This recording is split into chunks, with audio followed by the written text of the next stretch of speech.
Hello everyone, চলে এসেছি তোমাদের জন্য নতুন একটা ভিডিও নিয়ে। আজকে আমরা কথা বলবো ওয়েভস বা তরঙ্গের পার্ট 5 নিয়ে, যেখানে আজকে শিখবো আমরা স্থির তরঙ্গ বা স্টেশনারি ওয়েভের জন্য কী ঘটনাগুলো ঘটে। আমরা সূত্র বের করব, আমরা দেখব প্র্যাকটিক্যালি কী কী ঘটনা ঘটবে। এটা ছোটোখাটো একটা হ্যান্ডমেড গ্রাফের ভিতরে তরঙ্গ এঁকে দেখবো, সেখানে কীভাবে পরিবর্তনগুলো ঘটতেছে তরঙ্গের ভিতরে, যখন স্থির তরঙ্গ কীভাবে সৃষ্টি হয় সেটা দেখব। এটার জন্য কী কী রাশিমালা হয় সেটা দেখব, আর এখান থেকে কী কী সিদ্ধান্ত নেওয়া যায় সেটা আমরা আজকে দেখব। খুব গুরুত্বপূর্ণ, যদিও তোমার রিটেনে এই ধরনের প্রশ্ন আসে না খুব বেশি, কিন্তু তারপরেও তোমার ওয়েব সম্পর্কে বিস্তারিত জানার জন্য, ইনডেপথ নলেজের জন্য এই লেকচারটা খুব বেশি দরকারি। আমি সামিউল আলী মৃদুল, পুরো ভিডিও জুড়ে তোমাদের সাথে আছি। প্রথমে কথা বলে নিতে হবে তোমাদেরকে স্টেশনারি ওয়েভ তৈরির জন্য যে জিনিসটা সম্পর্কে একদম শুরুতে ধারণা থাকা দরকার, সেটা হচ্ছে তরঙ্গের উপরিপাতন নীতি। উপরিপাতন নীতির জন্য তোমাকে যদি একটা ভালো ব্যাখ্যা তোমাকে আমি দিতে চাই, এমন হবে ব্যাপারটা যে, মনে আছে আমরা একটা খরগোশ রাখছিলাম,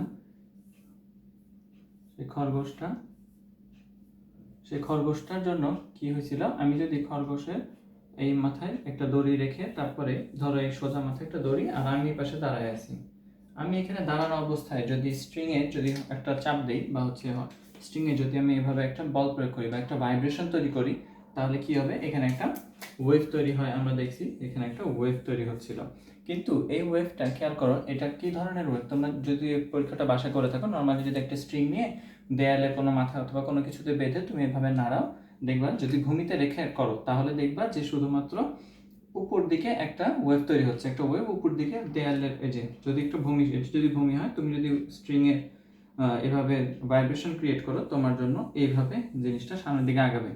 এখন একটা কথা হচ্ছে যে, তুমি যদি এই অনেকগুলো স্ট্রোক এভাবে তৈরি না করে, তুমি যদি শুধুমাত্র একটা ঝাঁকি দাও, যদি তুমি একবার একটা ভাইব্রেশন তৈরি করো, তাহলে কি হয়, তোমরা দেখতে পাও এইভাবে প্রথমে একটা উপরে একটা লম্বা অংশ তৈরি হয় বা একটা লুপের মতন তৈরি হয়। এই লুপটাই হচ্ছে পুরো রাস্তাটা, আস্তে আস্তে এই সর্বোচ্চ এনার্জিটা সামনের দিকে পাস হয়। কিছুক্ষণ পরে দেখা যায় যে এটা পৌঁছে গেছে কোথায়, এটা পৌঁছে গেছে এখানে, তারপরে দেখা যায় এটা পৌঁছে গেছে এখানে, তারপরে দেখা যায় এখানে, আলটিমেটলি তোমার শেষ মাথায় জিনিসটা পৌঁছে যায়। এটা হচ্ছে আমরা দেখতে পাই।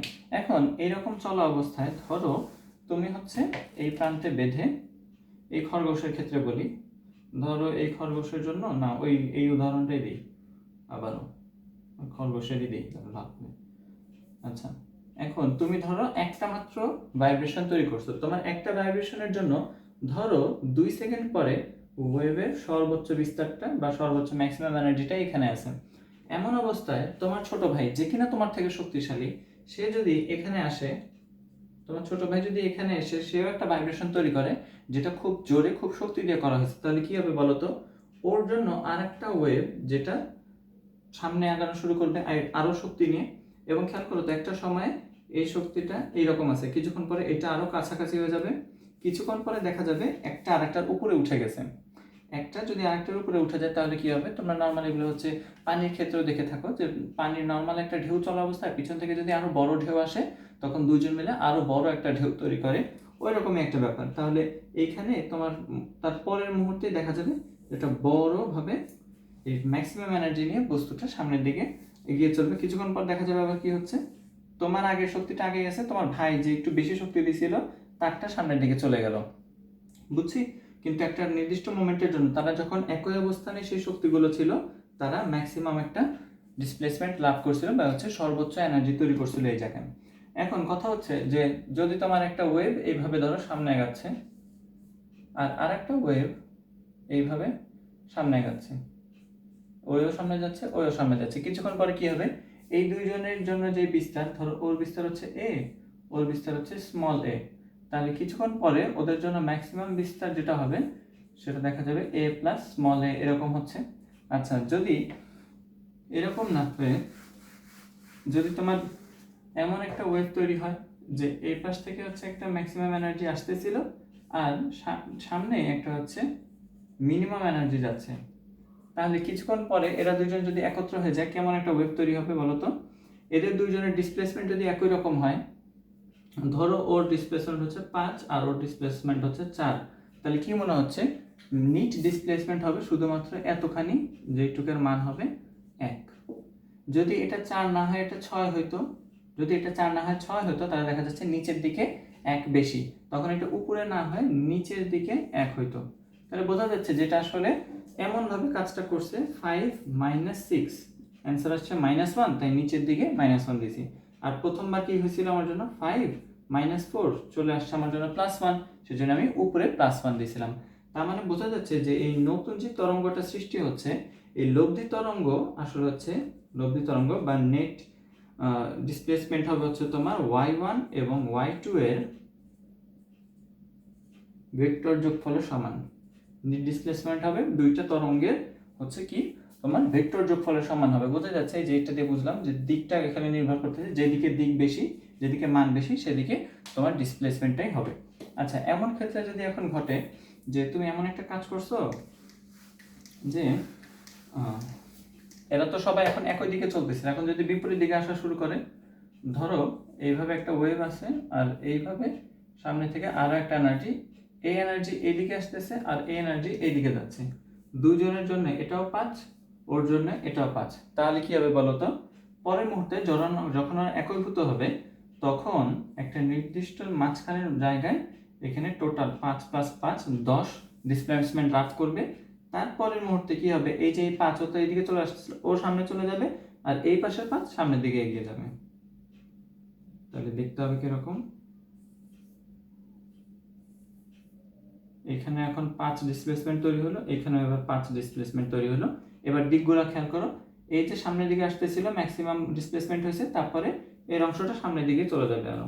আর ওর জন্য এটা ডানে যাচ্ছিল, ও এখানে এসে ডানে যাওয়ার মতনই একটা অংশ ছিল, আর ওর বামে যেতে চাচ্ছিল, এই অংশটা পুরোপুরি ডানে চলে যাবে।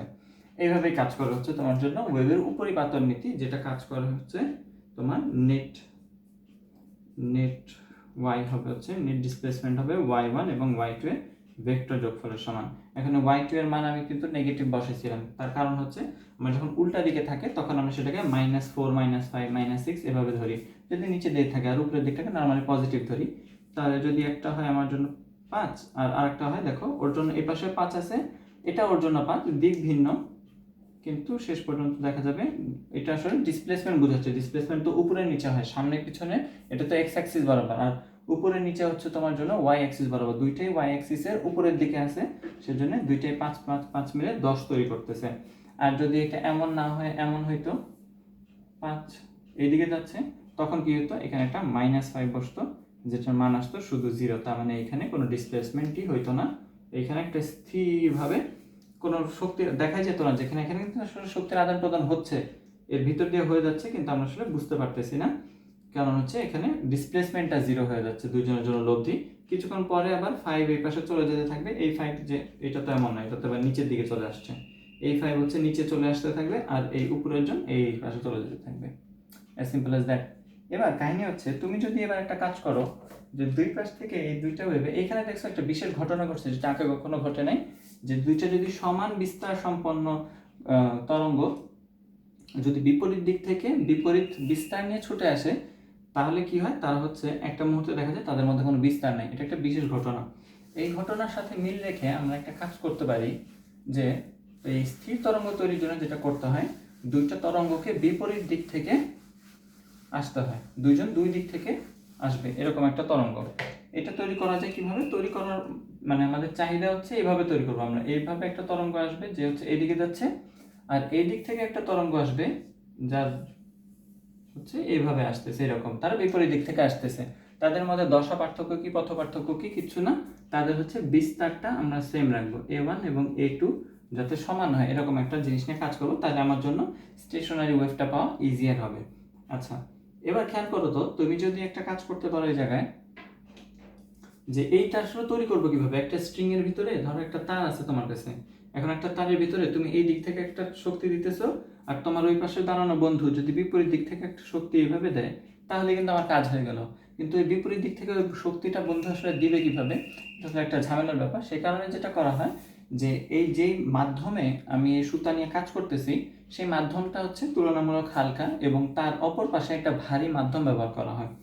ভারী মাধ্যম ব্যবহারের ফলে যেটা হয়, যে ধরো এই পাশে এখন দেয়াল আছে, এই যে দেয়াল দেয়াল থাকার কারণে যেটা হবে, যে যখন এই পাশ থেকে আসা তরঙ্গটা, এই দিক থেকে আঁকি, এই পাশ থেকে যে তরঙ্গটা হচ্ছে তোমার এই দিক থেকে আসতেছিল, তরঙ্গের দিক হচ্ছে এই দিকে, এই দিক থেকে যে তরঙ্গটা এইভাবে আসতেছিল, আসার পরে সে এইখানে যখন ম্যাক্সিমাম ডিসপ্লেসমেন্ট আসবে তারপরে কি করতে চাইবে, এনার্জি তো সামনের পার্টিকেলটাকে পাস করে দিতে চাইবে। এইখানে যে পার্টিকেলটা আছে সে সামনের দেয়ালের পার্টিকেলকে এনার্জি পাস করে দিতে চাইবে, কিন্তু দেয়ালের কি সেই পরিমাণ ভাইব্রেশন হবে যেটা সুতার ভিতরে হয়েছিল? মোটেও না। সুতার সেই পরিমাণ ভাইব্রেশন ওই দেয়ালকে পাস করার ক্ষমতা নাই, তার থেকে বেশি শক্তি, স্থিতি শক্তি নিয়ে দেয়াল এখানে বসে আছে। তো সেই জন্য এই দেয়াল কি করবে, ভরবেগের সংরক্ষণ সূত্র মেনে তাকে বিপরীত দিকে আবার ফেরত পাঠিয়ে দিবে। এইখানে যে কণাটা এই দিকে চলে যাওয়ার কথা ছিল, সেই কণাটা হচ্ছে ভরবেগের সংরক্ষণ সূত্র বলতে পারো, নাকি তুমি প্রতিক্রিয়া বল বলতে পারো, এইটা এই দিকে চলে আসবে। যদি এদিকে চলে আসে দেখা যায় এই তরঙ্গটা তৈরি হয়ে যায় এইরকম ভাবে। খেয়াল করছি ব্যাপারটা? এরকম ভাবে তৈরি হয়। এবং এইটার জন্য যদি, যেহেতু এটা কিন্তু খেয়াল করো, এটা কিন্তু একটা অগ্রগামী তরঙ্গ ছিল, এটা কিন্তু ছিল একটা প্রোগ্রেসিভ ওয়েভ, এটা ছিল একটা প্রোগ্রেসিভ ওয়েভ।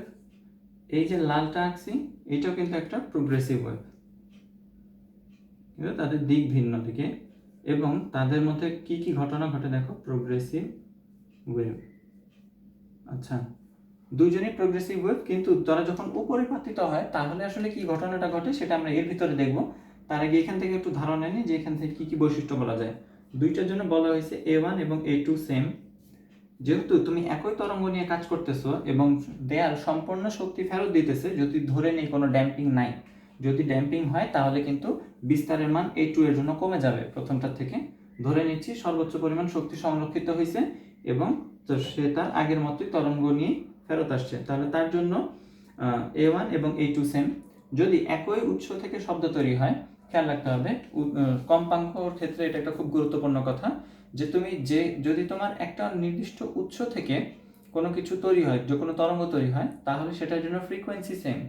এখন ধরো আমি কথা বলতেছি, কথা বলার সময় বায়ুতে শব্দের বেগ যা 332 kilometre 332 metre per second almost, কিন্তু পানিতে কিন্তু শব্দের বেগ তা না, যেখানে শব্দের বেগ চেঞ্জ হচ্ছে। খেয়াল করো আমাদের জন্য ভি ইকুয়ালস ছিল F lambda, V equals F into lambda. এখন ভি ইকুয়ালস এফ ল্যামডার ভিতরে বোঝা যাচ্ছে যে আমি যেই শব্দের কথাই বলতেছি সেটা বাতাসে হচ্ছে একভাবে আচরণ করতেছে, তার জন্য বাতাসের ভেলোসিটি একটা, তার জন্য পানিতে ভেলোসিটি আরেকটা। তাহলে এই দুই রকম ভেলোসিটির জন্য যদি এইখানে চেঞ্জ হয়, সমীকরণের ডান পাশে কোনো চেঞ্জ আনতে হবে। যদি এই ভি চেঞ্জ হয়, ভেলোসিটি চেঞ্জ হয়, এখানে এফ অথবা ল্যামডা দুইজনের একজনকে চেঞ্জ করতে হবে। যদি একই মাধ্যম থেকে আমার কথাটাই যদি পানিতে যায় এবার, তাহলে তার জন্য ফ্রিকোয়েন্সির কোনো চেঞ্জ হবে না। ফ্রিকোয়েন্সি হচ্ছে কনস্ট্যান্ট, একটা নির্দিষ্ট উৎসের জন্য, নির্দিষ্ট সোর্সের জন্য নির্দিষ্ট ফ্রিকোয়েন্সি নিয়ে শব্দ তরঙ্গ বের হয়। তাহলে আমি যে কথাটা বলতেছিলাম সেই কথাটা যদি পানিতে চলে যায় তাহলে তো ফ্রিকোয়েন্সি সেম থাকবে, তার জন্য চেঞ্জ হবে ল্যামডা। তাহলে বোঝা যাচ্ছে যে ভেলোসিটি চেঞ্জ আসলে ল্যামডা চেঞ্জ হওয়ার জন্য, আর আমার ফ্রিকোয়েন্সি যে কোনো মাধ্যমে, সকল মাধ্যমে একই থাকে।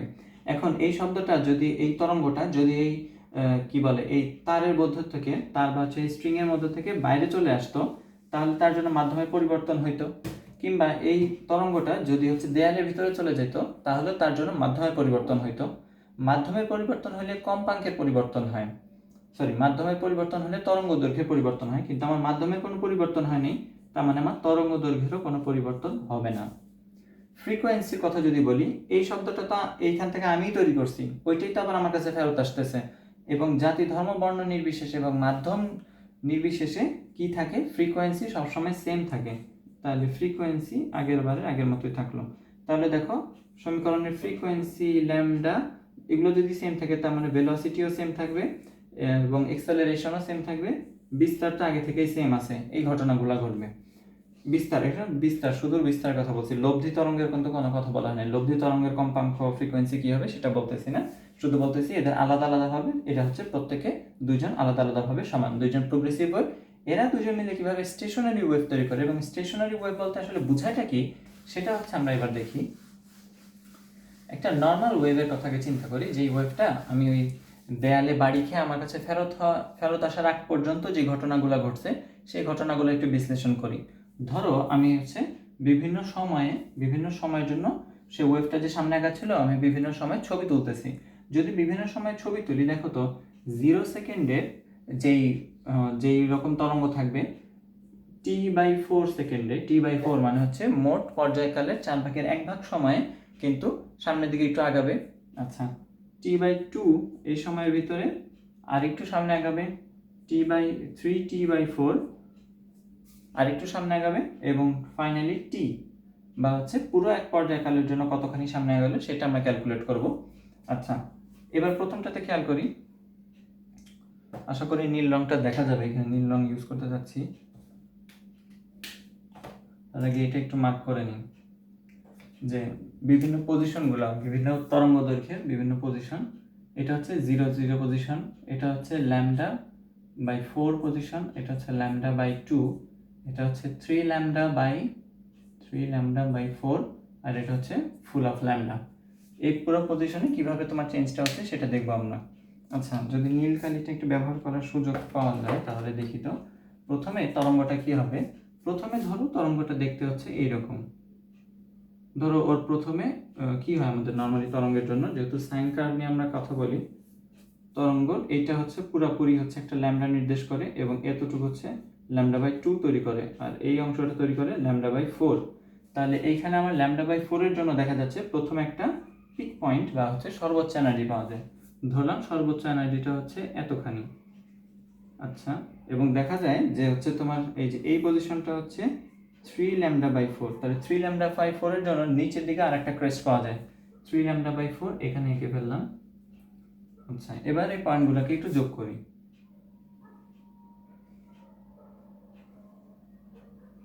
হয়ে গেল বা সুন্দর হয়েছে।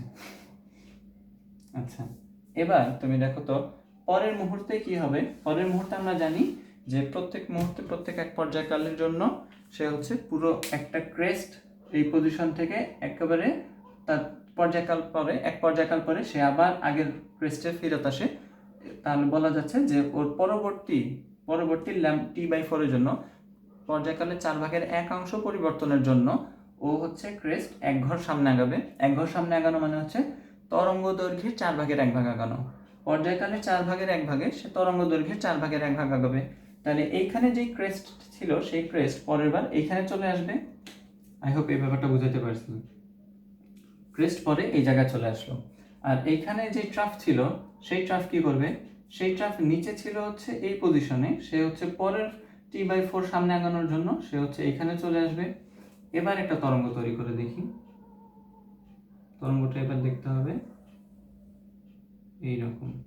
আর এইখানে আরো একটা এই পাশে যে আগে থেকে যে ক্রেস্টটা ছিল সেই ক্রেস্ট এইখান থেকে সেই ট্রাফ এই পাশ থেকে চলে আসবে এই জায়গায়। I hope I have made myself clear. তারপরের ধাপে দেখো এইখানে যে ক্রেস্ট আছে সেই পরের ক্রেস্টটা এইখানে চলে আসবে এবার, এবং এইখানে যে ট্রাফ আছে সেই ট্রাফ এই পাশে চলে আসবে। আচ্ছা, এবার এটার জন্য চিত্রটা কেমন হয় দেখি। এমন পরের বার কি হবে দেখো তো, এই ট্রাফ এইখানে চলে আসবে,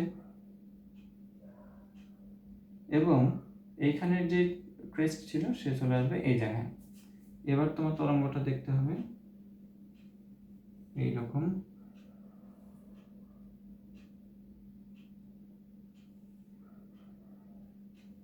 আরেকটা আছে, আরেকটা টি, সেটার জন্য এইখানে যে ক্রেস্ট আছে সে চলে যাবে পাশের পজিশনে, এইখানে চলে আসবে একটা ক্রেস্ট, আর এই ট্রাফ চলে আসবে এই পাশে। তাহলে তোমার তরঙ্গ দেখতে হবে এইরকম।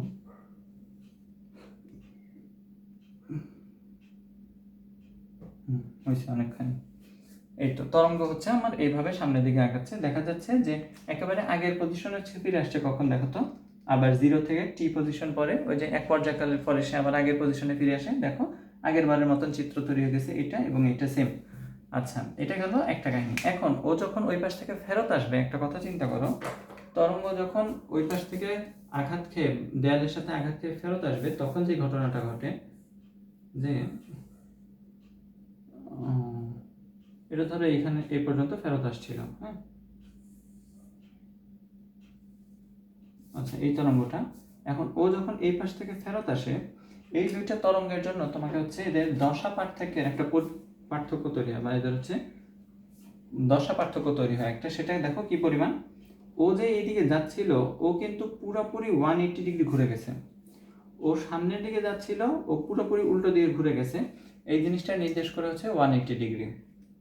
যে কোনো কিছুকে যদি তুমি -1 দিয়ে গুণ করো সেটা হচ্ছে 180 ডিগ্রি ঘুরে যায়। যেমন তুমি যদি একটা সমীকরণের ভিতরে একটা ধরো এরকম একটা লাইন আছে কার্টেসীয় স্থানাঙ্ক ব্যবস্থায়। এখন এইখানে যে বিন্দুটা আছে সেটার নাম হচ্ছে 30। এই বিন্দুটাকে যদি তুমি পুরোপুরি -1 দিয়ে গুণ দাও তাহলে বিন্দুটা কি হয়ে যাবে -3 -0 বা -0 তো কিছু নেই, তার মানে -30 হবে।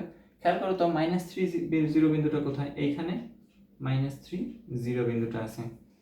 এবং খেয়াল করো তো তাহলে আমার -1 দিয়ে গুণ করার জন্য আসলে কি হচ্ছে, এই বিন্দুটা 180 ডিগ্রি ঘুরে এখানে ফেরত আসতেছে। এটাকেই আমরা বলি কি যে আমাদের জন্য এই -1 দিয়ে গুণ করলে সেটা হচ্ছে 180 ডিগ্রি ঘুরে যাবে, তাই তো?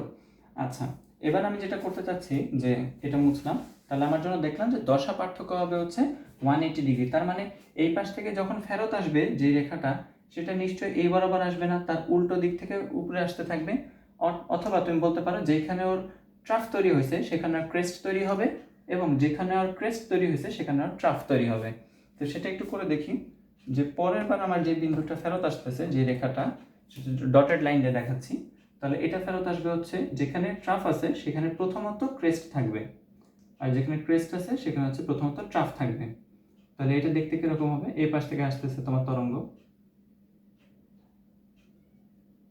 এরকম হবে দেখতে। আচ্ছা, পরের মুহূর্তে কি করা যায়? পরের মুহূর্তে তোমার এইখানে যে ক্রেস্ট ছিল, তোমরা নীল লাইনটার কথা ভুলে যাও, যেটা সামনের দিকে আগাচ্ছিল আমার জন্য, ডান দিকে আগাচ্ছিল, সেটা ভুলে যাও। যে এখন ফেরত আসতেছে কালো ডটেড লাইনটা, ওইটার কথা চিন্তা করো। ধরো নীলটা পুরোপুরি নাই, তাহলে এই কালো লাইনটা যদি এবার এইদিকে ফেরত আসে, তাহলে এইদিকে যেহেতু সামনের দিকে, এদিকে প্রোগ্রেসিভ ওয়েভ বলছিলাম, কিন্তু দুইজনই কিন্তু প্রোগ্রেসিভ ওয়েভ, তাহলে দুইজনের জন্যই তাদের নিজস্ব ক্রেস্ট, তাদের গতি যেদিকে চলতেছে সেই দিকে আগাইতে থাকবে। তাহলে নীলটা যদি সামনের দিকে ক্রেস্ট আগাইতে থাকে, কালোটার জন্য ক্রেস্ট আমার এইদিকে আগাবে। আচ্ছা, তাহলে এইটার যে ক্রেস্ট ছিল পরের মুহূর্তে ক্রেস্ট এইখানে চলে আসবে বা এইখানে চলে আসবে, তাই তো? এবং এখানে যদিও ক্রেস্ট চলে আসে, দেখো ওই দুজনের এবার ক্রেস্ট সেম হয়ে গেছে। আর এখানে যে ট্রাফ ছিল সেই ট্রাফ চলে আসবে এই জায়গায় বা এই পজিশনে, ওরও দেখো ট্রাফ এখানে চলে আসছে। তার মানে এবার যে ঘটনাটা ঘটবে যে পুরোটাই একটা আরেকটার উপরে উঠে আসবে। বুঝছি? একজন আরেকজনের উপরে পুরোপুরি। তারপরের মুহূর্তে কি হবে?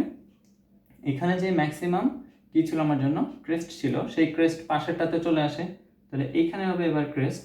আর এইখানে যে ট্রাফ ছিল, ট্রাফ কই? ট্রাফ এই জায়গায়, এই ট্রাফ চলে আসবে হচ্ছে এইখানে। তাহলে এইটা এই পজিশন থেকে এইখানে চলে আসলো। তাহলে আমার তরঙ্গ দেখতে হবে কিরকম?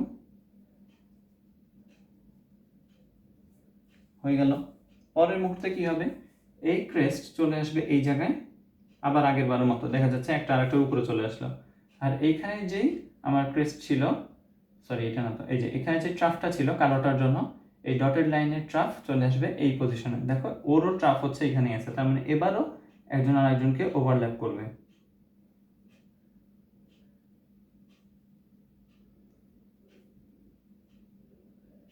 একজন আরেকজনকে ওভারল্যাপ করলো। পরের বার কি হবে দেখো তো, আবার এই যে এখানে যে ট্রাফটা ছিল সেই ট্রাফ, কালো ট্রাফ চলে আসবে এই জায়গায়। আর এইখানে ক্রেস্ট ছিল, ক্রেস্ট ছিল এই জায়গায়, ক্রেস্ট চলে আসবে এইখানে। তাহলে আমার জন্য তরঙ্গ দেখতে হবে এবার এইরকম।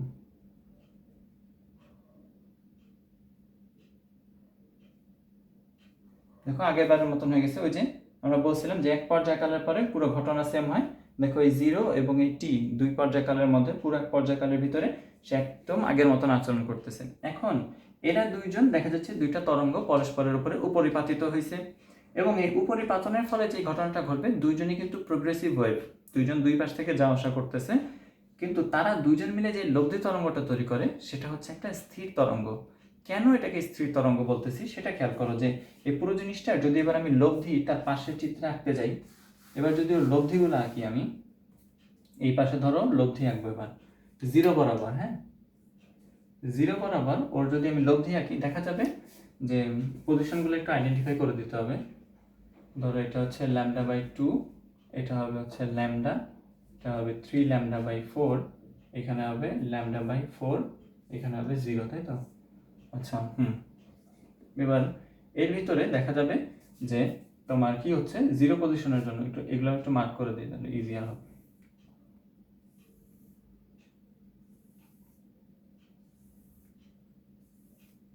আই গেস হয়েছে। হ্যাঁ, বোঝা যাবে। আচ্ছা, এবার যদি তুমি এগুলো লব্ধি আঁকতে যাও, 0 মুহূর্তের জন্য এটা লব্ধি দেখো একজন আর একজনকে বিপরীত দিক থেকে সম্পূর্ণভাবে ওভারল্যাপ করতেছে। এই পজিশনটার কথা যদি দেখো, এইখানে কোনো ইয়াই নেই, এখানে কোনো বিন্দুর কোনো সরণই নেই, তাহলে এইখানে ল্যামডা পজিশনে কোনো সরণ থাকবে না। তোমার λ/2তেও কোনো সরণ নাই, 0 পজিশনেও কোনো সরণ নাই। যদি তুমি এই দুইটা পজিশনের কথা চিন্তা করো, যে λ/4 এর জন্য দেখা যাচ্ছে উপরের দিকে +a গেছে, নিচের দিকে -a, উপরের দিকে +a, নিচের দিকে -a, তোমার জন্য লব্ধি হবে 0। তুমি যদি এই বিন্দুটার কথা চিন্তা করো, এটা দেখা যাচ্ছে উপর দিকে +a, নিচের দিকে -a, ওর লব্ধিও হবে 0। এবং এখানে যদি তুমি অন্য যে কোনো পার্টিকেলের কথা চিন্তা করো, যে এখানে এই বরাবর যে পার্টিকেলটা আছে সেটা উপরের দিকে যতখানি গেছে নিচের দিকেও ততখানি যায়, তাহলে এইখানে প্রত্যেকটা পার্টিকেলের জন্য তুমি পাচ্ছ ওদের নেট ডিসপ্লেসমেন্ট 0। তার মানে এইখানে তরঙ্গটা এভাবে বসে গেছে, এটা বোঝা যাচ্ছে। পরের বারের ক্ষেত্রে যেটা হচ্ছে যে আমার T/4 এর জন্য, দেখো তো এইখানে যেই প্রথমে এটার কথা বলি, ল্যামডা পজিশনের জন্য যে জন্য আছে সেখানে -a, কালোটার জন্য -a, তোমার নীলটার জন্য -a, দুইটাই যদি -a হয় তোমার জন্য, তাহলে লব্ধি কি হবে? -a চলে আসবে তোমার -2a দ্বারা বোঝা যাবে হচ্ছে নিচের দিকে তোমাকে কতখানি 2 ঘর নিচে নামতে হবে। তার মানে এটার জন্য নর্মালি তো এটা দিক ছিল, নিচে হচ্ছে 2a পরিমাণ নেমে যাচ্ছে। আচ্ছা, তারপরে এই পজিশনে দেখি। আচ্ছা, এটা আরেকটু এঁকে নিই পুরো গ্রাফটা।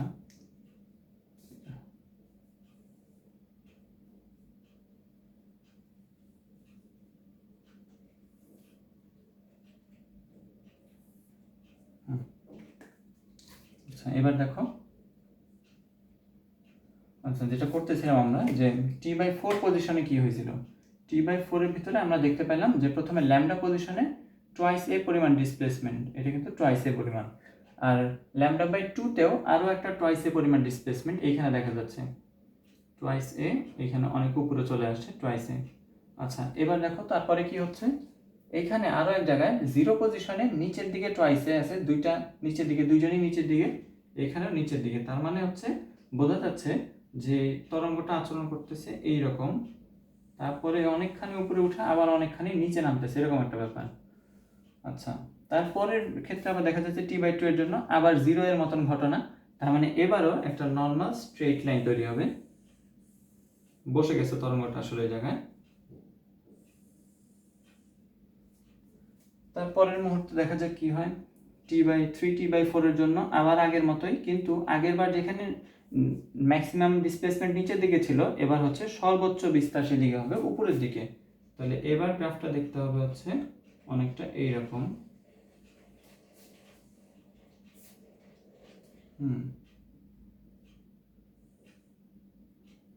তারপরে আবার টি পজিশনে দেখা যাবে আগের মতন, তার মানে আবারও বসে যাবে সময়। এখন দেখো তো, তার মানে হচ্ছে একটা নির্দিষ্ট বিন্দু, কিছু বিন্দু আছে যারা হচ্ছে সব সময় মুভ করার সুযোগ পাচ্ছে, এবং কিছু বিন্দু আছে যারা কখনোই মুভ করতে পারতেছে না। সেগুলো একটু খেয়াল করো, যে কাহিনী আসলে যাই হোক না কেন, দেখা যাচ্ছে যে এই বিন্দুটা, এই যে এই বিন্দুগুলা যে কোনো সময়ের জন্য, এই বিন্দুগুলা, এই বিন্দুটা, এই বিন্দু, এই বিন্দু, এই বিন্দু, এরা কখনোই তাদের নিজস্ব জায়গা থেকে সরতেছে না। কিন্তু দেখো এইখানে যে বিন্দুটা আছে এই λ/2 পজিশনে, এই λ/2 পজিশনের বিন্দুগুলা কিন্তু ম্যাক্সিমাম ডিসপ্লেসমেন্ট পাচ্ছে। এই প্রত্যেক পরের মুহূর্তে আসলে এটা আস্তে আস্তে ধীরে ধীরে নিচে নেমে পুরোপুরি ফ্ল্যাট হয়ে যায়, তারপর আবার নিচের দিকে নামতে শুরু করে, আবার উপরের দিকে উঠতে শুরু করে, নিচের দিকে নামে আবার উপরের দিকে ওঠে। আমরা যখন এই যে একটা কাজ করি, যে নর্মালি আমরা যখন এই যে এই জিনিসটা নিয়ে কাজ করি, যে ধরো আমরা হচ্ছে এইভাবে একটা স্ট্রিংকে টেনে ধরছি, আমরা যদি এইভাবে জিনিসটাকে টেনে ধরি, এইভাবে যদি টেনে ছেড়ে দিই, তাহলে যে ঘটনাটা ঘটে ও হচ্ছে এইভাবে উপর নিচে দুলতে থাকে। এই উপর নিচে দোলার ঘটনাটাই দেখো তো এখানে ঘটছে কিনা। এখানে দেখো এই মাঝখানের পজিশনটাই উপরে নিচে যাওয়া আসা করতেছে, এখানে আসলে ওইটাই হয়, এই মাঝখানের পজিশনটা উপরে নিচে ওঠানামা করতে থাকে। কিন্তু দেখো তো এই দুই পাশে যে বিন্দু দুটো আছে, এই হাতের সাথে, এই আমার আঙুলের সাথে যে দুইটা বিন্দু লেগে আছে, তারা কিন্তু কখনোই তাদের জায়গা পরিবর্তন করতেছে না, বা হচ্ছে এই দুই পাশে দুইটা বিন্দুর জন্য কোনো ডিসপ্লেসমেন্ট নাই। এই ডিসপ্লেসমেন্টগুলো হচ্ছে এই যে এগুলো যে চিহ্নিত করা হয়েছে, যারা হচ্ছে নিজস্ব পজিশন থেকে কখনোই নড়াচড়া করে না। কিন্তু মাঝের বিন্দুটা, এটা সবসময় উপরে যাচ্ছে নিচে যাচ্ছে, উপরে যাচ্ছে নিচে যাচ্ছে। এবার একটা কথা আমাকে বলো তো, যে এইটার ক্ষেত্রে পুরো জিনিসটা সেম, এটাও স্থির তরঙ্গ তৈরি করে আসলে, যে এর মাঝ বরাবর যে বিন্দুটা আছে সেটা কিন্তু দেখো সর্বোচ্চ পরিমাণ নিচে নামার সুযোগ পায়, খেয়াল করো, সর্বোচ্চ পরিমাণও নিচে নামার সুযোগ পায়, আবার সর্বোচ্চ পরিমাণ ও উপরের দিকে ওঠে, সর্বোচ্চ পরিমাণ নিচে নামে, সর্বোচ্চ পরিমাণ উপরে ওঠে। কিন্তু যদি তুমি এইখানকার একটা বিন্দুর কথা চিন্তা করো, এই বিন্দুটা একটা নির্দিষ্ট পরিমাণ নিচে নামে, আবার নির্দিষ্ট পরিমাণ উপরে ওঠে, তার জন্য সে কিন্তু কখনোই এই ম্যাক্সিমাম ডিসপ্লেসমেন্ট, যেটা মাঝখানে বিন্দুটা হওয়ার সুযোগ পাচ্ছে, ম্যাক্সিমাম ডিসপ্লেসমেন্ট, সেটার সুযোগ সে কখনোই পায় না। অর্থাৎ আমি এই ধরো এই বিন্দুটার কথা বলতেছি, এই বিন্দুটা দেখা যাচ্ছে শুধুমাত্র এই পর্যন্তই ডিসপ্লেসমেন্ট হচ্ছে তার সারা জীবনে, সে কিন্তু এই ম্যাক্সিমাম ডিসপ্লেসমেন্ট 2a পরিমাণ হওয়ার কখনোই সুযোগ পায় না। ম্যাক্সিমাম ডিসপ্লেসমেন্ট ওর জন্য এতটুকু, এই পার্টিকুলার জন্য ওই এতটুকু উঠতে পারে, এর বেশি সে উঠতে পারে না। তারপরে সে নিচে নেমে এসে সে দেখো নিচের দিকে ওই একই পরিমাণ, একই টুক অংশ নিচে নামতে পারে। তার মানে এই নির্দিষ্ট পরিমাণ, এইখানে যে বিন্দুটা আছে সে নিজেও অসিলেট করতেছে, তার নিজস্ব পজিশনে দাঁড়িয়ে সে অসিলেট করতেছে, তার জন্য একটা নির্দিষ্ট বিস্তার আছে। এইখানে দাঁড়ানো বিন্দুটা, তার জন্য সে নিজের জায়গায় অসিলেট করতেছে, এখানে আবার ফিরে এসে জিরো হয়ে যাচ্ছে, তারপর আবার নিচের দিকে এই পরিমাণ নামতেছে, নামলো। তার মানে প্রত্যেকটা বিন্দুর সে হচ্ছে আলাদা আলাদাভাবে তাদের অসিলেশন আছে, উপরে যাচ্ছে নিচে নামতেছে, উপরে যাচ্ছে নিচে নামতেছে, কিন্তু প্রত্যেকের বিস্তার আলাদা আলাদা। প্রত্যেকের বিস্তার আলাদা আলাদা বলতে বোঝানো হচ্ছে তারা নির্দিষ্ট লাইনের পরে আর উঠতে পারে না, শুধু সর্বোচ্চ পজিশনে উঠতে পারে যে বিন্দুগুলা, সেগুলো হচ্ছে এই যে দুই পাশে যেই দুইজন স্থিরভাবে বসে আছে তাদের ঠিক মাঝ বরাবর বিন্দুটা হচ্ছে সর্বোচ্চ পরিমাণ বিস্তার পায়, সর্বোচ্চ পরিমাণ সে হচ্ছে নিচের দিকে ট্রাফ পায়, সর্বোচ্চ পরিমাণ ক্রেস্ট হয়। কিন্তু একটা কথা খেয়াল করো তো, যে তরঙ্গের হওয়ার জন্য আমার শর্ত কি ছিল, যে প্রত্যেকটা বিন্দু সর্বোচ্চ বিস্তার হওয়ার সুযোগ পাবে, প্রত্যেকটা বিন্দু ক্রেস্ট হওয়ার সুযোগ পাবে, এটাই ছিল কিন্তু আমার তরঙ্গের শর্ত। এবং এটার মাধ্যমে হয়টা কি, প্রত্যেকটা বিন্দু যদি ক্রেস্ট হওয়ার সুযোগ পায় তাহলে বোঝা যাচ্ছে যে প্রত্যেকটা বিন্দুর মধ্যে দিয়ে ক্রেস্ট সামনের দিকে আগাচ্ছে, সামনের দিকে ক্রেস্ট আগানো মানে সামনের দিকে এনার্জি ট্রান্সফার হওয়া। এইখানে দেখা যায় যে এই বিন্দুটা নিজের জায়গা থেকে একইভাবে ওঠানামা করতেছে, এবং সর্বোচ্চ যেটা এখানে যে শক্তিটা আছে সেই শক্তি এইখানেই রয়েছে, সে হচ্ছে সামনেও যাচ্ছে না পাশেও যাচ্ছে না। যদি সামনের দিকে এনার্জি ট্রান্সফার করতো তাহলে ওর কিন্তু বিস্তারের পরিবর্তন হতো, এই মাঝখানে কণাটার পরেরটা হচ্ছে ক্রেস্ট হওয়ার সুযোগ পাইতো, কিন্তু এমন কিছু হয় না। দেখা যাচ্ছে যে মাঝখানে যে বিন্দুটা আছে সেই কেবলমাত্র তোমার সর্বোচ্চ পরিমাণ নিচে নামে, সর্বোচ্চ পরিমাণ উপরে ওঠে, এবং এর ভিতরে ক্রেস্ট ওঠানামা করতেছে। এটার জন্য এখানে কোনো এনার্জি ট্রান্সফার হয় না, ক্রেস্টও সামনের দিকে আগায় না, সেই কারণে এনার্জিরও ট্রান্সফার হয় না। কিন্তু এখানে ঠিকই দুইটা তরঙ্গ আছে, সেই দুইটা তরঙ্গের জন্য লব্ধি আর একটা তরঙ্গও আছে, সেই তরঙ্গেরও একটা ইকুয়েশন আছে। সেই তরঙ্গের ইকুয়েশনটা হচ্ছে কিরকম, একটা নির্দিষ্ট দূরত্বের পরে, একটা নির্দিষ্ট দূরত্বের পরে সে কি পরিমাণ টাইমের পরে, মানে একটা নির্দিষ্ট দূরত্ব অতিক্রমের পরে তার একটা নির্দিষ্ট সময়ের জন্য, নির্দিষ্ট দূরত্ব এবং নির্দিষ্ট সময় দুইটা ভ্যারিয়েবল সেট করে দিয়ে তুমি যদি ওর ডিসপ্লেসমেন্ট মাপতে যাও মাপতে পারবা। কিন্তু প্রত্যেকটা কণার জন্য দেখা যাবে আলাদা আলাদাভাবে ডিসপ্লেসমেন্ট আসতেছে। তার মানে আমরা যে শর্তটা এখানে শিখছিলাম যে y equals a sine omega T, যেটা আমাদের জন্য একদম, আচ্ছা vt মাইনাস এক্স দিয়ে দেখি, a sine 2 pi lambda vt minus x, এই সূত্রটা যেখানে আমরা শিখছিলাম সেটার জন্য বিস্তার কনস্ট্যান্ট ছিল। আমাকে যে কাজটা করতে হতো যে একটা নির্দিষ্ট দূরত্বের পরে, একটা নির্দিষ্ট দূরত্ব যাওয়ার পর যে কণাটা পাচ্ছি সেই কণা একটা নির্দিষ্ট সময় কি পরিমাণ অসিলেট করতেছে, কি পরিমাণ সে উপরে উঠলো, কি পরিমাণ নিচে নামছে, সেটার জন্য আমরা এ ব্যবহার করি, সরি ওয়াই পেয়ে যাই আর কি, নির্দিষ্ট ওয়াই অ্যাক্সিস বরাবর ডিসপ্লেসমেন্ট। কিন্তু আমার যদি কি হয়, এক একটা কণার জন্য আমি নির্দিষ্ট পরিমাণ এক্স দূরত্ব যাওয়ার পরে আমার ডিসপ্লেসমেন্টটাই চেঞ্জ হয়ে যাচ্ছে, বা হচ্ছে আমার বিস্তারই চেঞ্জ হয়ে যাচ্ছে, তাহলে এই জিনিসটা কিন্তু আর ইন্ডিপেন্ডেন্ট থাকতেছে না। তুমি যে এর কথা বলতেছো সেটা ডিপেন্ডেন্ট হয়ে যাচ্ছে এক্স এর প্রতি, একটা নির্দিষ্ট কতখানি সামনে, কত দূরের বিন্দুটা, সেই এক এক বিন্দুর দূর জন্য বিস্তারটা এক এক রকম, সেই জন্য তোমার বিস্তার জিনিসটাই ভ্যারিয়েবল হয়ে যাচ্ছে। এবার আগেবার আমার বিস্তার কনস্ট্যান্ট ছিল, এবার আমার বিস্তারও ভ্যারিয়েবল হয়ে যাবে। এটার জন্য কিভাবে ইকুয়েশন আসে সেটা দেখবো। আই হোপ আমি বুঝাতে পারছি যে স্থির তরঙ্গ আসলে কি। ওখানে দুইটা তরঙ্গ নিজেদের মধ্যে চলাফেরা করতেছে, কিন্তু তাদের জন্য কি হয়, এক একজনের জন্য একটা নির্দিষ্ট সময় তাদের জন্য ডিসপ্লেসমেন্ট এক এক রকম হয়। এটা নর্মাল তরঙ্গের জন্য হয়, কিন্তু ঘটনা যেটা আসল, যে যেখানে সর্বোচ্চ বিস্তার সেটা তো সামনের দিকে আগানোর কথা, সে হচ্ছে এনার্জি পাস করবে, তাহলে তো সেটাকে আমরা তরঙ্গ বলবো। কিন্তু এটার জন্য একটা নির্দিষ্ট বিন্দুই সবসময় নিজের অবস্থানে সর্বোচ্চ পরিমাণ বিস্তার নিয়ে অসিলেট করতে থাকে, বা হচ্ছে স্পন্দন তৈরি করতে থাকে, কিন্তু সে কখনো পাশের জনকে এনার্জি ট্রান্সফার করে না। তো সেই কারণে কি হয়, এনার্জি ট্রান্সফার না হওয়া মানে হচ্ছে আমার জন্য সেখানে কোনো তরঙ্গ তৈরি হচ্ছে না। এই জিনিসটাই তো আমরা দেখছিলাম তরঙ্গের জন্য। আচ্ছা, এবার একটা জিনিস খেয়াল রাখতে হবে, মনে রাখতে হবে, সেটা হচ্ছে যে বিন্দুগুলো কখনোই এই নিজেদের জায়গা থেকে সরতেছে না, এই বিন্দুগুলো যে আইডেন্টিফাই করছিলাম, এই বিন্দুগুলোকে বলা হয় নোড। এই বিন্দুকে বলবো আমরা NODE, নোড। নোড মানে হচ্ছে নিস্পন্দ বিন্দু, যারা হচ্ছে কখনোই নিজের অবস্থানে স্পন্দন করতেছে না, সেটাকে আমরা বলবো নিস্পন্দ বিন্দু। আর যেই বিন্দুগুলা নিজেদের অবস্থানে দাঁড়িয়ে সর্বোচ্চ পরিমাণ বিস্তারের সুযোগ পাচ্ছে, যেটা হচ্ছে এই মাঝখানের বিন্দুগুলা, এই যে দেখো এই মাঝখানের বিন্দুটা, এটা সর্বোচ্চ পরিমাণ উপরে ওঠার সুযোগ পায়, যে এখানে আবার মাঝখানে চলে আসছে সাম্যাবস্থানে, তারপর আবার নিচে নামছে, সে সর্বোচ্চ পরিমাণ নিচে নামলো। এই বিন্দুগুলোকে বলা হয় অ্যান্টিনোড। এই অ্যান্টিনোডকে বাংলা বলা হচ্ছে সুস্পন্দ বিন্দু।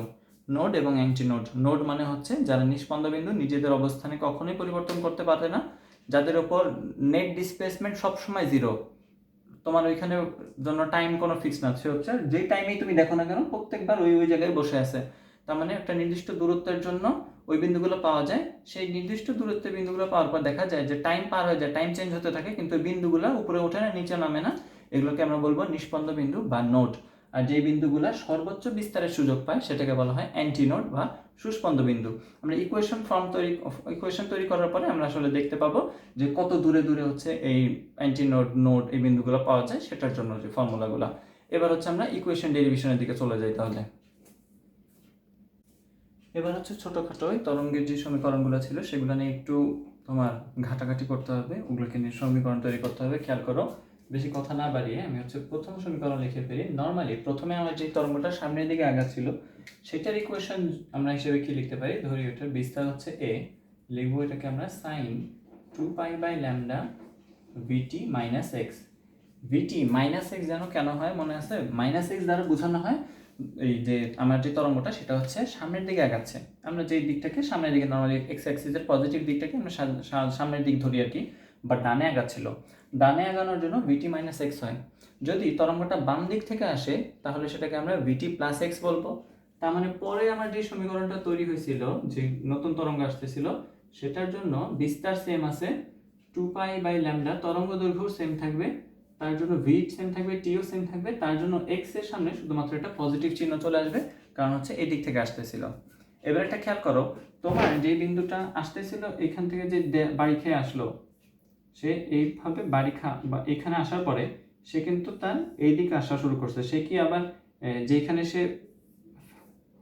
ধাক্কা লাগলো তারপরে কি আবার এদিকে ফেরত আসছিল না, সে কিন্তু তোমার এইদিকে ধাক্কা খাওয়ার পরে এইদিকে সে আসে, তারপরে পরের লব্ধিটা তৈরি হয়, বা হচ্ছে ধাক্কা খাওয়ার পর সে নিচের দিক থেকে আসা শুরু করে, অর্থাৎ তার দশা পার্থক্য চেঞ্জ হয়ে যায় 180 ডিগ্রি বা পাই পরিমাণ। তাহলে এখানে দেখো এটা হচ্ছে একটা, এই পাশটা তার জন্য বদ্ধ একটা জায়গা ছিল, একটা বদ্ধ প্রান্ত, এটাকে বলা হয় বদ্ধ প্রান্তে স্থির তরঙ্গ। যে ওই পাশটা যদি বদ্ধ হয়, যে তুমি একটা বাড়ি খাওয়ায় বা হচ্ছে এক পাশে কি বলে এটাকে প্রতিফলিত হয়, তরঙ্গ প্রতিফলিত হয়ে যদি তুমি নিয়ে আসো, তাহলে সেটাকে আমরা বলবো হচ্ছে বদ্ধ প্রান্তের জন্য স্থির তরঙ্গ। আমরা বদ্ধ প্রান্তের জন্য কাজ করতেছি এখন, তাহলে এটা আসবে এইরকম, পুরো কোণটা একটা পাই যোগ হয়ে গেল। এটা ক্যালকুলেট করে দেখা যায় মানটা আসে হচ্ছে এ মাইনাস আছে সামনে একটা, A sine 2π/λ vt plus X, as simple as that. এবার তোমাকে যদি একটা কাজ করতে বলা হয় যে তুমি নাও, এদের হচ্ছে লব্ধি তরঙ্গ নাও।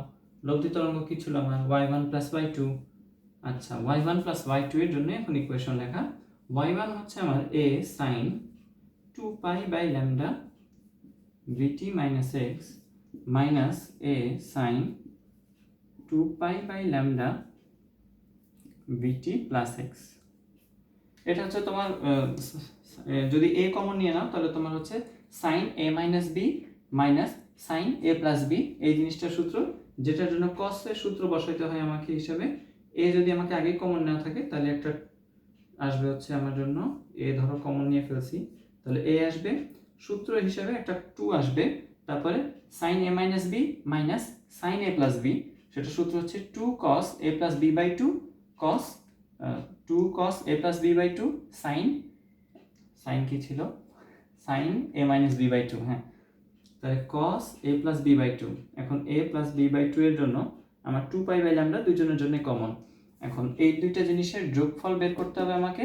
তারপরে একটু খেয়াল করো, সূত্রটা একটু লিখি, sin a minus sin b করা হচ্ছে এখানে, sine A minus sine B, সূত্রটা হচ্ছে 2 cos a plus B by 2 sine a minus B by 2, as simple as that। আচ্ছা, মনে হয় এটাই সূত্র। হ্যাঁ, এটাই হবে হয়তো। আচ্ছা দেখি, যেটা করতেছিলাম আমরা 2 পাই কমন নিয়ে ফেলছি, তারপর আমাকে কি করতে হবে, a প্লাস বি বাই 2, তার মানে এই দুইটা কোণ যোগ করে 2 দিয়ে ভাগ, vt minus x plus vt plus x আসবে হচ্ছে 2vt, তাহলে আমার 2vt বাই 2 লিখতে হবে, 2vt বাই 2। এখানে 2vt বাই 2 দেখা যাচ্ছে যে 2 এবং 2 কাটা চলে যাবে, থাকবে শুধুমাত্র একটা vt, তার মানে এইখানে গুণ হবে হচ্ছে 2 pi by lambda into vt, সাথে থাকবে হচ্ছে আমার সাইন 2 পাই বাই ল্যামডা, এটা তো কমন অংশ, তারপরে vt minus x minus vt minus x, তার মানে মাইনাস 2x বাই 2 চলে আসবে এই জায়গায়, মাইনাস 2x বাই 2। এখন এই মাইনাস 2x বাই 2 কে তুমি হচ্ছে সিম্পলিফাই করে এই 2 আর এই 2 কেটে দাও, তাহলে শুধু থাকে মাত্র একটা মাইনাস, তাই তো। এখন এই মাইনাসকে যদি তুমি বের করে ফেলো তাহলে হবে sine 2 pi by lambda into x, এবং সামনে যে একটা মাইনাস ছিল, মাইনাস একদম সামনে নিয়ে চলে আসলাম আমরা, 2 পাই চলে আসলো, তারপরে কস, আচ্ছা একটা জিনিস চিন্তা করো, হ্যাঁ 2 পাই, তারপরে হচ্ছে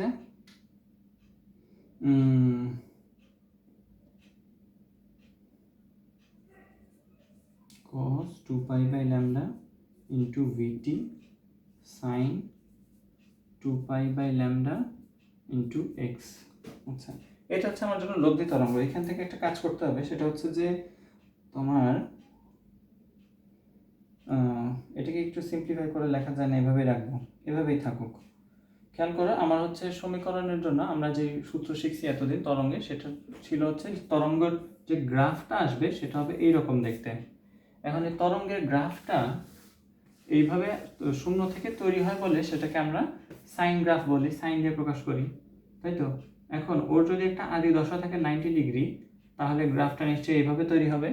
এটাকে আমরা কস কার্ভ হিসেবে বলতে পারি, তার মানে হচ্ছে আসলে এই যে a sine omega t plus pi by 2, এটাকে আমরা বলতেছি a cos ওমেগা টি, তাই তো, a cos ওমেগা টি।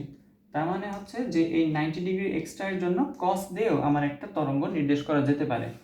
এবং তরঙ্গ নির্দেশ করার জন্য দেখো তো আমার এই vt জিনিসটা বেশি ইম্পর্টেন্ট, এক্সট্রা তো আমার এটা নির্দিষ্ট দূরত্বের জন্য নির্ভর করে। এটাকে এই পাশে লিখি পুরো জিনিসটাকে, যে লব্ধিটা আসে y ইকুয়ালস, আমি পাচ্ছি হচ্ছে মাইনাস টুয়াইস এ, তারপরে হচ্ছে সাইনটা আগে লিখি, sine 2 pi by lambda into X আর cos 2 pi by lambda into ভিটি।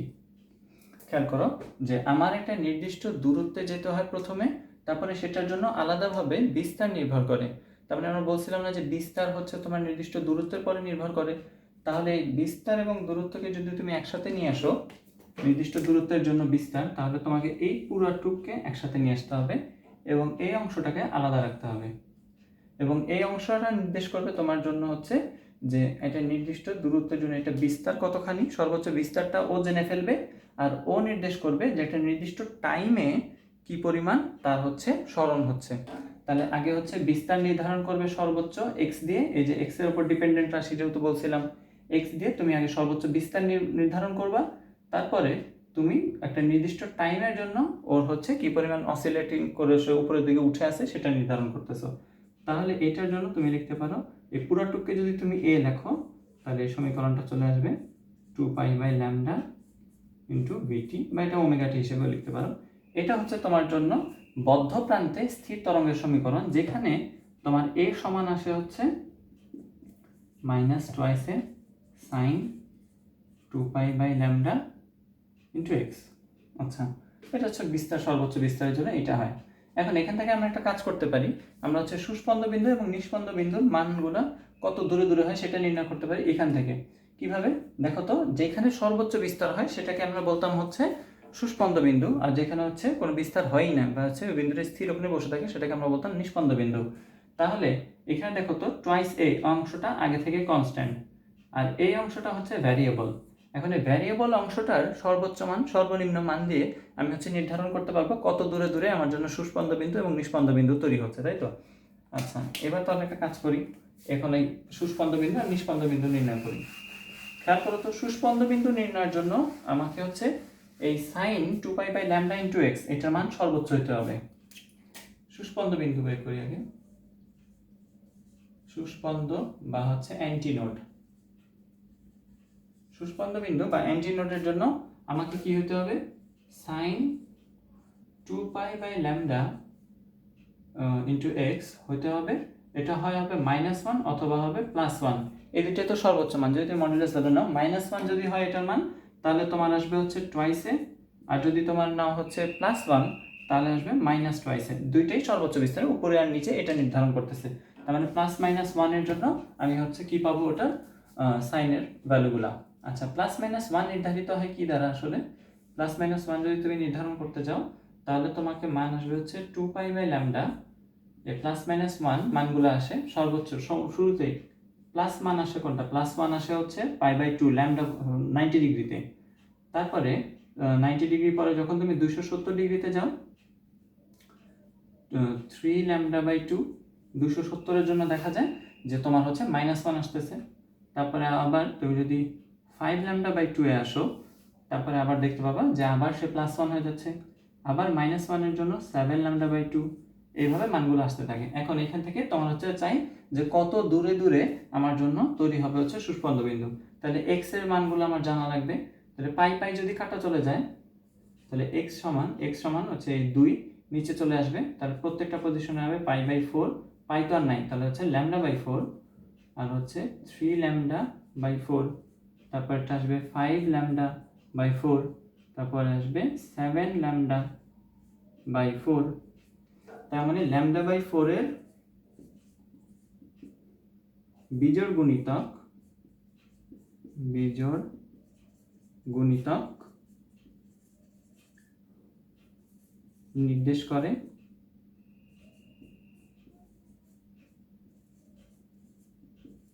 সুস্পন্দ বিন্দু। তাই তো, as simple as that। সুস্পন্দ বিন্দুর জন্য পেয়ে গেলাম আমরা এই শর্ত। আচ্ছা, এবার আমরা যে কাজটা করব, নিষ্পন্দ বিন্দুর জন্য বের করি। নিষ্পন্দ বিন্দুর জন্য তোমার মান কি হতে হবে, সাইনের ভ্যালু চলে আসতে হবে 0। সাইনের ভ্যালু কোন কোন পজিশনে 0 হয় বলো তো? 0 ডিগ্রিতে 0 হয়, পাইতে 0 হয়, তারপরে 0-তে 0, পাইতে 0, তারপরে 2 পাইতে 0, 3 পাইতে 0, এভাবে মানগুলো আসে। আচ্ছা, এবার তোমাকে যেটা করতে হবে,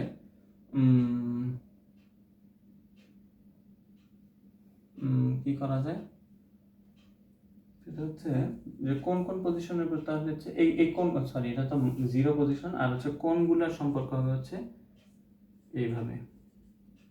কোনগুলোকে আমি বলবো 0 পাই, তারপরে 2 পাই, 3 পাই, 4 পাই, এভাবে মান আসবে। তারপরে পাই এবং পাই যদি কাটা চলে যায় আর ল্যামডা যদি উপরে চলে আসে, তুমি পাবা হচ্ছে প্রথমটা তো 0ই থাকবে, তারপরেরটা হবে π/4 বাই হচ্ছে এই যে দেখো এই দুইটা নিচে চলে আসলে, তাহলে এখানে আমি এভাবে লিখতে পারি এটাকে। তারপরেরটাকে লেখা যায় হচ্ছে এভাবে না লিখি, একটু ভেঙে ভেঙে লিখি, একটা 2 আসবে। তারপরেরটা আসবে হচ্ছে তোমার পাই, তারপরের মানটা, সরি পাই বলতেছি, ল্যামডা, তারপরের মানটা হবে 3 λ/2, তারপরেরটা হবে 5 λ/2, খুব সম্ভবত 5 λ/2। আচ্ছা, হ্যাঁ, এভাবেই সামনের দিকে আগাইতে থাকবে। এখন তুমি একটা কাজ করতে পারো কি, আচ্ছা কোনো ভুল করলাম মনে হচ্ছে, 2 চলে আসছে, প্রথমে 0 বের হয়েছে, 2 এটার নিচে আসছে λ/2, এটার নিচে আসছে শুধু ল্যামডা, 3 এর জন্য আরেকটা 2 আসছে, 4 এর জন্য এটা হচ্ছে 2 হয়ে যাবে মানটা, 2 ল্যামডা। আচ্ছা হ্যাঁ, এভাবে ঠিক আছে, 2 হয়েছে, তারপরে হচ্ছে 5 λ/2 তারপরেরটা, 1 2, হ্যাঁ ঠিক আছে। আচ্ছা, এটাকে এবার একটু সাজায় লেখা যায় কিভাবে, x = 0 0ই থাকলো, তুমি এটাকে লেখো 2 ইন্টু λ/4। আগেরটা যেহেতু λ/4 এর বিজোড় গুণিতক হয়েছে, এবারেও যদি এটাকে তুমি λ/4 দিয়ে প্রকাশ করতে পারো, খারাপ হয় না। তাহলে এটাকে লিখে দিলাম আমরা 4 ইন্টু λ/4, তারপরেরটা হবে 6 λ/4, 8 λ/4, তারপর একটা কথা হবে 10 λ/4।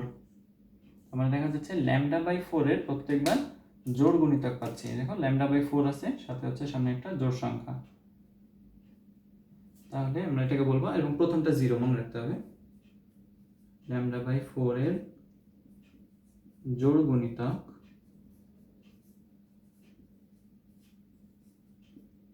দ্বারা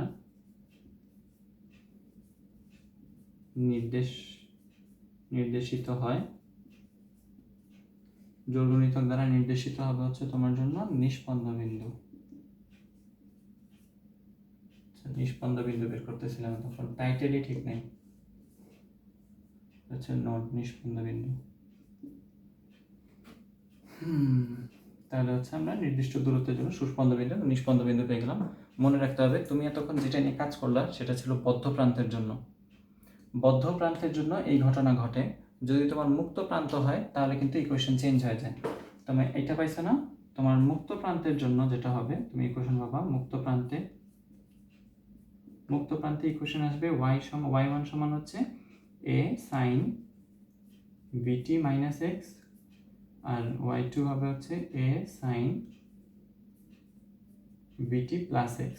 এটা দ্বারা আসলে বোঝানো হচ্ছে তোমার যে সমীকরণ ছিল বা এই তরঙ্গ যেটা ছিল আর কি, সেই তরঙ্গটা কি করতেছে, এই দিক বরাবর একটা তরঙ্গ যাচ্ছে, ঠিক একই পথে কোনো রকম দশা পার্থক্য ছাড়া ওই বরাবরই আরেকটা তরঙ্গ পিছনের দিকে আসতেছে। যদি এমন হয় তাহলে এটাকে আমরা বলবো মুক্ত প্রান্ত, যেখানে ওই পাশ থেকেও তোমাকে আসলে একটা তরঙ্গ তৈরি করে দেওয়া হচ্ছে। আর যেটা আমরা দৈনন্দিন লাইফে করি বদ্ধ প্রান্ত, যে আরেক পাশে বাধা থাকে, আমরা হচ্ছে দড়ি নাড়াই, ওই পাশ থেকে আবার এনার্জি ফেরত আসে, এটা হচ্ছে বদ্ধ প্রান্ত। আর মুক্ত প্রান্ত যদি নাও তাহলে হচ্ছে এই দশা পার্থক্যটা থাকবে না, তরঙ্গ দুটোর সমীকরণ হবে এরকম। এই দুটোর জন্য লব্ধি তরঙ্গের সমীকরণ কি হয় তোমরা নিজেরাই বের করতে পারবো, অথবা এটা বইয়েও দেওয়া আছে কিন্তু। আর ওইটার জন্য হবে কি, সুস্পন্দ বিন্দু এবং নিষ্পন্দ বিন্দুটা উল্টা যাবে। এটার জন্য আমরা কি পাইলাম, λ/4 এর বিজোড় গুণিতকের জন্য সুস্পন্দ বিন্দু এবং জোড় গুণিতকের জন্য নিষ্পন্দ বিন্দু। ওইটার জন্য যেটা হবে, জোড় গুণিতকের জন্য সুস্পন্দ বিন্দু, বিজোড় গুণিতকের জন্য নিষ্পন্দ বিন্দু। As simple as that. এই জিনিসই থাকে, এর থেকে বেশি কিছু না। তোমাকে হয়তো আচ্ছা, এই দুজনের যদি তোমাকে পার্থক্য বের করতে দেওয়া হয়, যে কত দূরে দূরে সুস্পন্দ বিন্দু এবং নিষ্পন্দ বিন্দু আছে, সেটা কিন্তু তুমি গ্রাফে খেয়াল করলেই বুঝতে পারতা। তোমার এখানে ছিল 0, এখানে ছিল λ/4, এখানে ছিল λ/2, এখানে ছিল 3 λ/4, তারপরে ছিল আরেকটা আমার ল্যামডা পুরাটা। আচ্ছা, আমার নিষ্পন্দ বিন্দুগুলো আমরা তৈরি করছিলাম হচ্ছে এই জায়গায় λ/4 এর বিজোড় গুণিতক, যে λ/4 λ/4 এগুলো ছিল নিষ্পন্দ বিন্দু, এটা ছিল আমার জন্য সুস্পন্দ বিন্দু। এভাবে অসিলেট করতেছিলাম। তাহলে দেখো তো, এখানে যে সুস্পন্দ বিন্দু তৈরি হয়েছে λ/4 এর জন্য, λ/4 এর জোড় গুণিতকে, যে এইটা আর কি, এই যে এই মানটা এখানে দেখানো হয়েছে, এই যে সুস্পন্দ বিন্দু। আচ্ছা সরি, এটা কি হলো, ভুল আঁকলাম মনে হচ্ছে। আচ্ছা, যেটা হয়েছিল এখান থেকে দেখো, যে পাশাপাশি আসলে দুইটা বিন্দুর মধ্যবর্তী যে পার্থক্য সেটা হচ্ছে λ/2 পরিমাণ। দুইটা নিষ্পন্দ বিন্দুর পাশাপাশি দৈর্ঘ্যের পার্থক্য, যে এই দুইজনের পাশাপাশি পার্থক্য হচ্ছে λ/2। দেখো, যে তোমাকে যদি বলা হয় পাশাপাশি দুইটা নিষ্পন্দ বিন্দুর মধ্যবর্তী দূরত্ব, আমরা জানি একটা 4 λ/2 আছে আর একটা আছে 2 λ/2, এরকম দুইজন আছে। এই দুইজনকে বিয়োগ করলে পাওয়া যায় 2 λ/2, which is কত হয়, মিক্স আপ করে ফেলতেছি কেন, λ/4 এর জোড় গুণিতক। তো তাহলে পার্থক্য হবে শুধুমাত্র এই দুইটার জন্য λ/2 পরিমাণ। হ্যাঁ, আচ্ছা, এখানে কাহিনী করছি, এটা হচ্ছে λ/4। হ্যাঁ, λ/4, তাহলে থাকলে হচ্ছে 2 λ, এটার মান আসবে 2 λ/4, which is λ/2। তার মানে পাশাপাশি দুইটা নিষ্পন্দ বিন্দুর মধ্যে দূরত্ব চলে আসবে তোমার λ/2 পরিমাণ। আবার যদি তুমি পাশাপাশি দুইটা নিষ্পন্দ বিন্দুর মধ্যে বের করতে চাও, এটা তো বের হলো নিষ্পন্দ বিন্দু, এবার যদি সুস্পন্দ বিন্দু বের করতে চাও তাহলে কই লিখবো, এখানেই লিখি, একটু মুছে ক্লিয়ার করে নিই। পাশাপাশি দুইটা সুস্পন্দ বিন্দুগুলো আমার কি ছিল, λ/4, তারপরে 3 λ/4, তারপরে 5 λ/4, এরকম না? তাহলে এটার জন্য তুমি যেটা পাচ্ছ, পাশাপাশি দুইটা যদি বের করো, তাহলে 3 λ/4 যদি নাও, একটা নাও যদি হচ্ছে λ/4, তাহলে তুমি পাচ্ছ হচ্ছে 2 × λ/4, দ্যাট ইজ λ/2। আবারও λ/2, পাশাপাশি দুইটা নিষ্পন্দ বিন্দুর মধ্যে দূরত্ব λ/2, পাশাপাশি দুইটা সুস্পন্দ বিন্দুর মধ্যে দূরত্ব λ/2। সুস্পন্দ বিন্দুর এই দূরত্বগুলো থেকে মাঝে মাঝে তরঙ্গ দৈর্ঘ্য নির্ণয় করতে দেয়, আর মাঝে মাঝে এই ইকুয়েশনগুলো তোমার সলভ করতে দেয়। আবার দেখা যায় যে তোমাকে দুইটা তরঙ্গ দিয়ে দিছে, সেই তরঙ্গ থেকে তোমাকে হচ্ছে লব্ধি তরঙ্গ y এবং y1 প্লাস y2 করে তোমাকে একটু ত্রিকোণমিতি ব্যবহার করে ম্যাথগুলো সলভ করতে হয়।